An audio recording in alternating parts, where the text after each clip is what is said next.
మరొక breaking news చూస్తున్నాం. Asia కప్లో పాకిస్తాన్ కొనసాగడంపై ఇప్పుడు సర్వత్రా ఉత్కంఠ నెలకొంది. మనందరికీ తెలిసిన విషయమే, షేక్ హ్యాండ్ వివాదంలో పాకిస్తాన్ డిమాండ్ను ఐసీసీ కొట్టిపారేసింది. ఇండియాతో జరిగిన మ్యాచ్లో రెఫరీగా వ్యవహరించిన పైక్రాఫ్ట్ మీద చర్యలు తీసుకోవాలంటూ పాకిస్తాన్ డిమాండ్ చేసింది. లేకపోతే ఇవాళ యూఏఈతో జరగాల్సినటువంటి మ్యాచ్ బాయ్కాట్ చేస్తామంటుంది పాకిస్తాన్.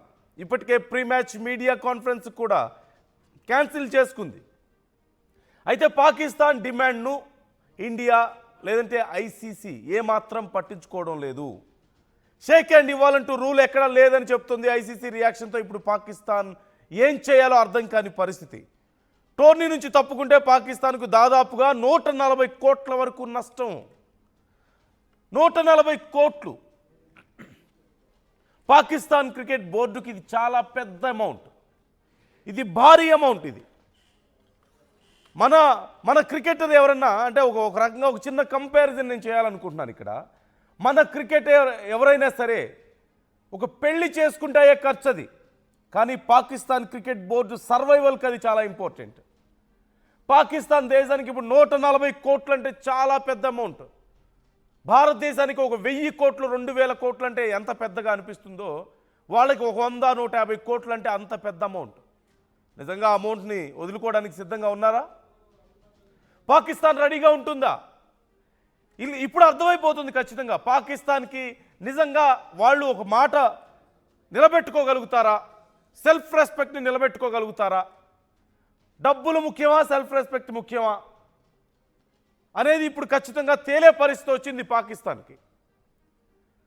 భారత్ మన ప్రజల కోసం నిలబడింది.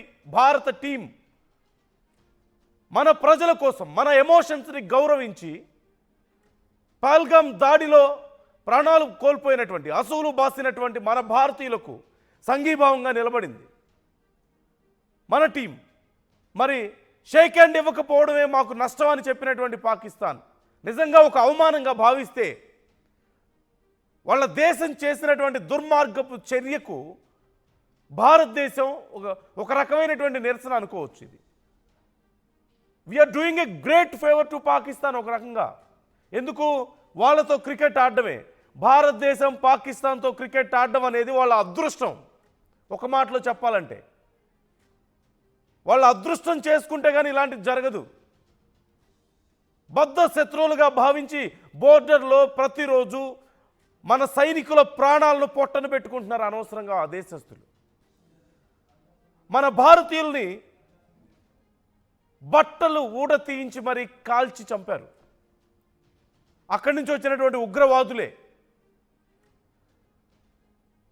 అక్కడ దేశంలో ఉన్నటువంటి ప్రజలకు విషం నూరిపోస్తున్నారు భారతదేశం మీద.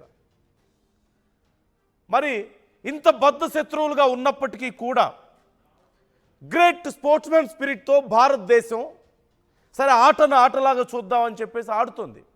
At the same time it's not just a game, it's an emotion. Especially cricket అనేది ప్రతి ఆట ఖచ్చితంగా ఎమోషనే. అందులోనూ క్రికెట్ అనేది ఇప్పుడు భారతదేశానికి ఖచ్చితంగా ఒక గ్రేట్ ఎమోషన్. అలాంటప్పుడు ఖచ్చితంగా అలాంటి ఒక వేదికగా భారతదేశం పాకిస్తాన్ ఉగ్రవాదులు చేసినటువంటి మారణ హోమంలో ప్రాణాలు కోల్పోయిన భారతీయులకు సంఘీభావంగా నిలబడాలనుకున్నారు.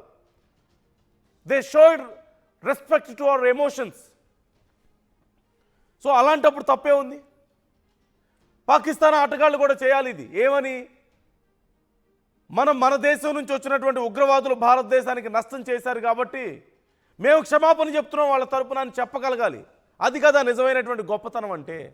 అది చేతగాక, అది చెయ్యకుండా షేక్ హ్యాండ్ ఇవ్వలేదని చెప్పేసి అలిగితే ఎవరికి నష్టం? ఎవరికి నష్టం అలిగితే? చెప్పకూడదు కాబట్టి కొన్ని సామెతలు ఇక్కడ నేను చెప్పలేకపోతున్నాను. కానీ వాళ్ళ వ్యవహార శైలి చెరువు మీద అలిగితే ఏదో జరిగిందన్నట్లుగా ఉంది. ఎవరికి నష్టం జరుగుతుంది ఇక్కడ? 140 కోట్లు అంటే పాకిస్తాన్కు ఒక 1400 కోట్లతో సమానం. వాళ్ళు ఉన్నటువంటి పరిస్థితులకి కరువు కాటకాలతో అల్లాడిపోతున్నారు. తినడానికి తిండి లేదు అక్కడ జనానికి. దొంగతనాలు చేస్తున్నారు తినడానికి తిండి లేక. వచ్చిన డబ్బులన్నీ ఉగ్రవాదులకే. కాకపోతే ఇక్కడ ఒక విషయం, ఒకవేళ నిజంగా పాకిస్తాన్ కనుక మానుకుంటే ఈ మ్యాచ్ ఆడకుండా వాళ్ళకి ఈ 140 కోట్లు రాకపోతే ఈ 140 కోట్లలో ఉగ్రవాదులకు వెళ్ళేటువంటి షేర్ మాత్రం తగ్గుతుంది. అదొక మంచి విషయం. పాకిస్తాన్కి వచ్చే ప్రతి రూపాయిలోనూ ఉగ్రవాదులకి వాటా ఉంటుంది, ఉగ్రవాదులకి వాటా ఉంటుంది. దానికి తోడు ఇవన్నీ ఒక ఎత్తు అయితే మన భారత ఆటగాళ్ల మీద ఎంత దారుణంగా మాట్లాడుతున్నారు.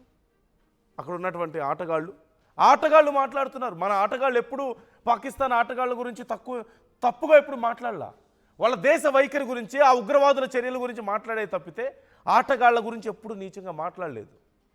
మనం ఎప్పుడు గౌరవంగానే ఉన్నాం. కానీ మన ఆటగాళ్ల గురించి ఆ ఆటగాళ్ళు ఎలా మాట్లాడుతున్నారో ఒక్కసారి చూద్దాం. जेफ बायकॉट की बात ना कर रहे हैं। असल में ये फिल्मी दुनिया से नहीं निकल पा रहे। हाँ जी, फिल्मी दुनिया से बेचारे वो हर वक्त फिल्म ही चल रही है वहाँ। ये सूर्य कुमार जो है, सूर्या कुमार यादव, अच्छा सूर्या कुमार यादव, सूर्य कुमार यादव, इसने जो सूर्या कुमार यादव और इंडिया को देखे शर्म आनी चाहिए जिस तरह जीतने की कोशिश कर रहे हैं, अंपायर को साथ मिला के रेफरी के जरिए टॉर्चर करवा रहे हैं। जेफ बायकॉट की बात ना कर रहे हैं। असल में ये फिल्मी दुनिया से नहीं निकल पा रहे। हाँ जी, फिल्मी दुनिया से बेचारे वो हर वक्त फिल्म ही चल रही है वहाँ। ये सूर्य कुमार जो है, सूर्या कुमार यादव, अच्छा सूर्या कुमार यादव, सूर्य कुमार यादव, इसने जो कुमार यादव और इंडिया को देखे शर्म आनी चाहिए जिस तरह जीतने की कोशिश कर रहे हैं, अंपायर को साथ मिला के रेफरी के जरिए నోటికి అన్నం తినేవాడు ఎవరైనా మాట్లాడే మాటలేనా ఇవి? ఒక సాటి ఆటగాడిని పట్టుకొని ఒక ఆటగాడు మొహమ్మద్ యూసఫ్ మాట్లాడినటువంటి మాటలు అక్కడ డిబేట్లో సూర్యకుమార్ని సువర్ కుమార్ అంటూ మాట్లాడుతున్నాడు. తెలుసు కదా సువర్ అంటే ఏంటో, పంది అని అర్థం. సో కావాలని మాట్లాడి అక్కడ నవ్వుకొని ఒక తోటి ఆటగాళ్ల పట్ల ఏ భారత ఆటగాడైనా సరే పాకిస్తాన్ ఆటగాళ్ల గురించి తప్పుగా మాట్లాడిన సందర్భాలు ఉన్నాయా? ఒక్కసారైనా ఉన్నాయా? ఏనాడు మాట్లాడలేదే. కనీసం జ్ఞానం లేదు, విచక్షణ లేదు. కనీసం జ్ఞానం ఉన్నా నోటికి అన్నం తినేవాళ్ళు ఎవరైనా మాట్లాడే మాటలేనా ఇవి? ఒకసారి ఆటగాడిని పట్టుకొని నవ్వుకుంటూ చాలా వ్యంగ్యంగా మాట్లాడుతున్నటువంటి తీరు మనకు కనిపిస్తుంది అక్కడ. ఇది వాళ్ళ విచక్షణ, ఇది వాళ్ళ బుద్ధి. వీళ్ళని అసలు ఆడమే తప్పు. భారత టీం, ఇండియన్ టీం పాకిస్తాన్తో మ్యాచ్ ఆడడానికి అసలు ఎందుకు ఒప్పుకుంది? ఐసీసీ ఏమైంది ఐసీసీకి అని చెప్పేసి బయట ఎంత పెద్ద గందరగోళం నడుస్తుందో తెలియదు కాదు. సరే, అప్పటికీ మన స్పోర్ట్స్మెన్షిప్ గురించి, మన స్పిరిట్ గురించి తెలుసు కాబట్టి సరే ఆటలాగా చూద్దామని చెప్పి కొంతవరకు కాంప్రమైజ్ అయ్యారు. ఇదిగో ఇలాంటి మాటలు మాట్లాడే వాళ్ళని ఎలా ఆడాలి, వీళ్ళతో ఎలా ఆడాలి గేమ్? ఇంత దుర్మార్గంగా మాట్లాడే వాళ్ళకి ఎలా ఆడాలి? కనీసం తోటి ఆటగాళ్లకు రెస్పెక్ట్ ఇవ్వడం చేతగాని ఇలాంటి వాళ్ళతో గేమ్ ఎందుకు ఆడాలి? ఎందుకు మనకు ఉండాలి ఈ స్పోర్ట్స్మెన్ స్పిరిట్ అనేది? ఆటని ఆటలాగే చూడాలా? చూస్తే ఒక తోటి ఆటగాడి పట్ల ఇలా మాట్లాడగలుగుతారా? అఫ్రీది మాట్లాడినటువంటి మాటలు కూడా ఉన్నాయి. ఒకసారి అఫ్రీది మాటలు విన్నాం. बात यह है कि 10 मई के बाद दुनिया ने देखा भी, पाकिस्तान की पावर को भी देखा और इंडिया को जलील होते हुए भी देखा। तो वो एक बहुत बड़ी शर्मिंदगी थी उनके प्राइम मिनिस्टर के लिए, उनकी आवाम के लिए। हर जगह मजाक बन गए थे दुनिया में, तो वो चीज उनसे बर्दाश्त नहीं होनी थी। एशिया कप जब शुरू हुआ तो उनके सोशल मीडिया अगर आप देखें तो सब शुरू हो गए थे कि पाकिस्तान से मैच नहीं होना चाहिए। इतना हो गया था कि मोदी के ऊपर ठीक ठाक प्रेशर आ गया था उस चीज का। बात यह है कि 10 मई के बाद दुनिया ने देखा भी, पाकिस्तान की पावर को भी देखा और इंडिया को जलील होते हुए भी देखा। तो वो एक बहुत बड़ी शर्मिंदगी थी उनके प्राइम मिनिस्टर के लिए, उनकी आवाम के लिए। हर जगह मजाक बन गए थे दुनिया में, तो वो चीज उनसे बर्दाश्त नहीं होनी थी। एशिया कप जब शुरू हुआ तो उनके सोशल मीडिया अगर आप देखें तो सब शुरू हो गए थे कि पाकिस्तान से मैच नहीं होना चाहिए। इतना हो गया था कि मोदी के ऊपर ठीक ठाक प्रेशर आ गया था उस चीज। మోదీ మీద ప్రెజర్ వస్తుంది, మ్యాచ్ వద్దని చెప్పేసి అక్కడ సోషల్ మీడియా అంతా ఇదే చర్చ జరుగుతుంది అంటున్నారు. అఫ్కోర్స్ ప్రజలు కోరుకుంటున్నారు పాకిస్తాన్తో ఆడకూడదని చెప్పేసి. మీకు అర్హత లేదని మా ప్రజలు కోరుకుంటున్నారు, మేము కోరుకుంటున్నాం, భారతదేశం కోరుకుంటుంది అవసరం లేదని. కానీ ఖచ్చితంగా స్పోర్ట్స్మెన్ స్పిరిట్ అనేది కూడా మాకుంది కాబట్టి సహించుతున్నాం. కానీ ఇదంతా కేవలం రాజకీయ కుట్ర కూడా జరుగుతుంది దీని వెనక అనేటువంటి అభిప్రాయాలు కూడా లేకపోలేదు. అంటే రాజకీయ కుట్ర అంటే అంతర్జాతీయ స్థాయిలో.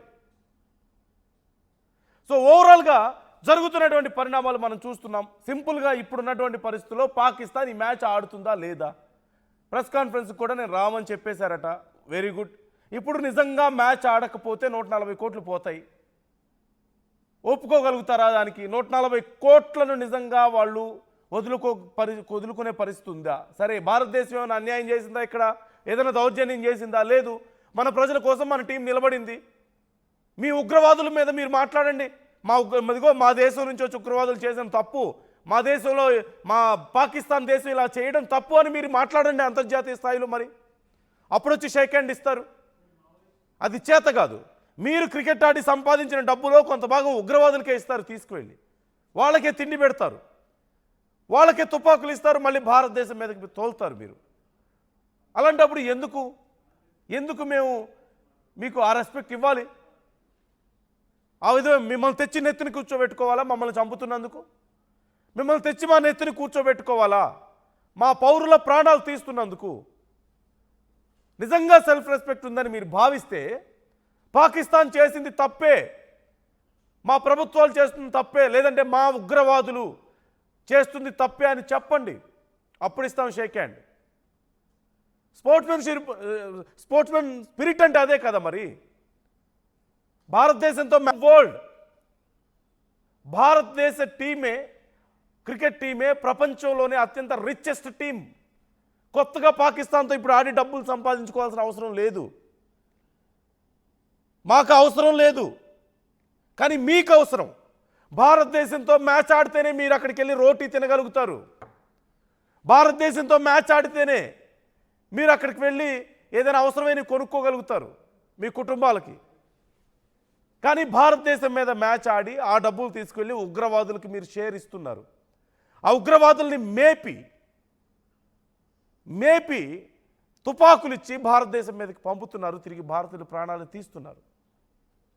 So India is very much clear in this particular topic. భారతదేశానికి 2 రకాల స్పిరిట్లు మనం చూస్తున్నాం. మనకి నష్టం చేసేవాడు మన శత్రువుకి లాభం చేసేలాగో వాడి మీద అంత ప్రేమ చూపించాల్సిన అవసరం లేదు. అట్ ద సేమ్ టైం నిజంగా చూపించాల్సి వస్తే ఎంతవరకు చూపించాలో కూడా భారతదేశానికి తెలుసు. We are very clear in that. ఏనాడు ఏ భారతీయుడు ఒక పాకిస్తాన్ ఆటగాడిని ప్రత్యక్షంగా దూషించిన సందర్భాలు, బూతులు మాట్లాడేటువంటి సందర్భాలు లేవు. కానీ మీ వాళ్ళకి అలా కాదు, గడ్డి తింటున్నారు అక్కడ. సో మీరేమంటారు? Pakistan, do you really think Pakistan ఈ మ్యాచ్ ఆడదని మీరు అనుకుంటున్నారా? 140 కోట్లు వాళ్ళు నష్టపోవడానికి సిద్ధంగా ఉన్నారా? లేదంటే మ్యాచ్ ఆడతారా? ఒకవేళ పాకిస్తాన్ ఈ మ్యాచ్ ఆడకపోతే నిజంగా భారత్కి ఏమైనా నష్టం ఉంటుందా? ఏమైనా నష్టం ఉంటుందా? మీరేమనుకుంటున్నారు ఈ విషయంలో? మీ అభిప్రాయాలు ఎలా ఉన్నాయి? మీరు కూడా కామెంట్ చేయండి, నాతో మీ అభిప్రాయాలను పంచుకోండి. ఏం జరిగే అవకాశం ఉంది? ప్రపంచ దేశాల ముందు భారతదేశం జోకర్ అయిపోయిందంటూ షాహిద్ అఫ్రిది అంటున్నాడు కదా. ఈ నేపథ్యంలో అసలు షాహిద్ అఫ్రిది కామెంట్స్ని ఎలా చూడాలి?